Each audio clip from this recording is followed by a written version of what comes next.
В этом году Кызыл отметит свой 107-й день рождения. К праздничной дате Департамент городского хозяйства мэрии Кызыла объявил о поиске индивидуальных предпринимателей и самозанятых граждан для козьбы бурьяна. У нас участки, получается, окраины города не охвачены. В центральной части подрядная организация у нас работает. У нас остается окраины города, поперечные улицы.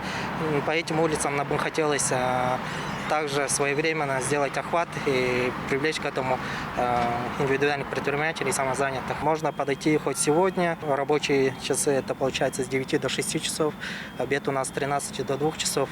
Получается кабинет 107, Ленина 32. Это связано в связи с тем, что ведется подготовка к Дню города. Необходимо усилить по данному направлению.